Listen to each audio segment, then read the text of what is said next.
customers will say, yeah, I get it. I get what it is. It's this thing. Yeah, I get it. But I just don't get why anyone would pay for it. Like, why wouldn't you just do this with a spreadsheet? Or why wouldn't you just do this with my accounting package? And it kind of works. So they get what you are, but they're not really understanding your value. So if I'm hearing that in sales, then I go for lunch with the VP sales and I say, hey, I'm stupid. I'm new here. But here's what I'm hearing in sales calls. Do you think that's common? Like, am I hearing something that you've seen? And if the VP sales says, oh, yeah, we get that all the time, then I'll say, you know what? In marketing, this is often a positioning thing. And so then I explain what positioning is. And then I ask the question, have we ever really sat down and looked at our positioning in this company? And the answer is almost always no. And I say, you know what? It's going to take a couple days, but I think it would be cool for us to get the gang together and look at it, because I think it would really improve what we're doing in a first call.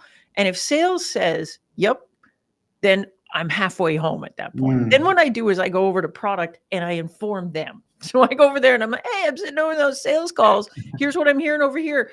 Do you see that when you talk to customers? Do you find that people think we're this when we're actually this? Do you find that people having like a first conversation, they're having a hard time figuring out what we are?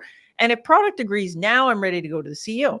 Now I go to the CEO and I say, hey, I'm new here. I don't know this much, but I sat in on a bunch of sales calls. I heard this thing.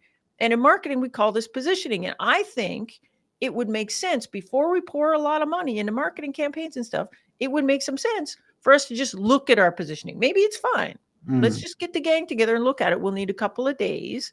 And the first thing usually the CEO says is, well, what does Amy over in sales think? And I say, I don't know. You should call her.